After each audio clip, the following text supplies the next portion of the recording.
At ito na nga raw ang listahan ng 40 na vloggers na inimbitahan ng TRICOM para maging resource person sa gaganaping hearing tungkol sa fake news at sa mga vloggers na bayad ng China at Pogo.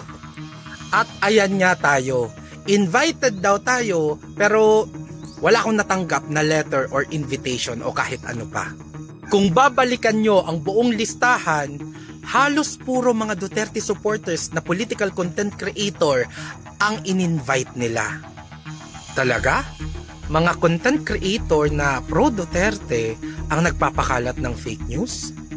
I can give you a lot of examples ng mga fake news na pinakalat ng mga Bongbong supporters, ng mga Tampi supporters, ng mga content creators. I can give you examples ng mga fake news na pinakalat ng media, and sometimes even the government is spreading fake news. Bakit yung mga critical sa inyo dyan sa House of Representatives at mga halos puro Duterte supporters ang in-invite nyo lang?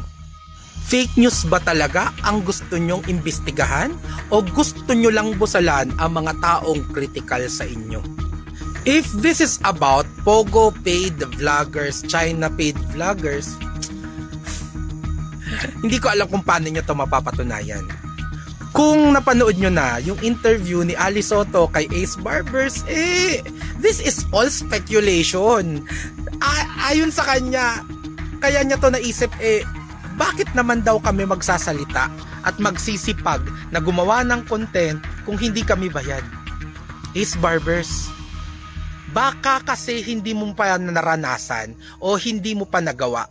But there are people who are willing to do a lot of things para sa bansa, para sa pamilya nila, para sa komunidad nila.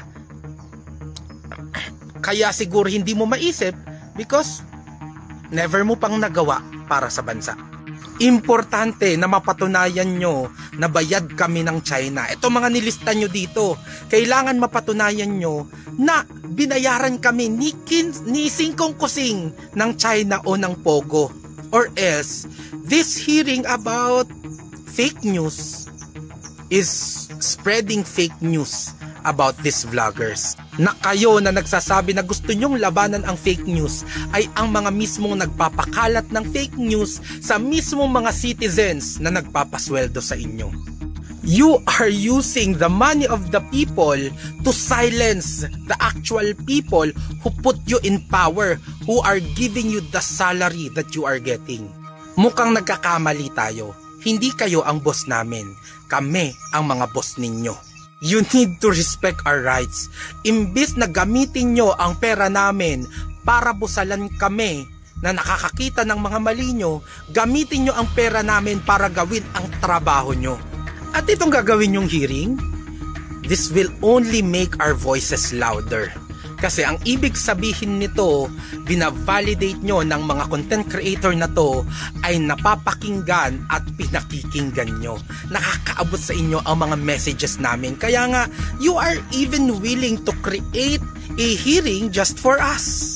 Hindi na namin kailangan puntahan ang Pangulo. Hindi na namin kailangan puntahan kayo. Maglagay lang kami ng content sa social media, nakakarating sa inyo ang mga hinaing ng mga Pilipino. Kahit kayong mga hindi vloggers, start posting yung mga nakikita nyong pagkakamali sa gobyerno natin kasi they are answerable to us. Sila ang dapat humaharap, nag-e-explain at sumasagot sa atin and not the other way around.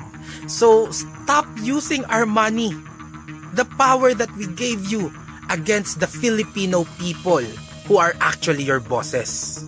Guys, please, continue tayong magbatikos tungkol sa mga blanco sa BICAM report. Huwag nating hayaan na itong ginagawa nilang hearing tungkol sa aming vloggers ay matakpan ang issue na yon. Birahin natin ng birahin lalo ng tanong tungkol dyan sa mga blanco ng BICAM report ang Kongreso.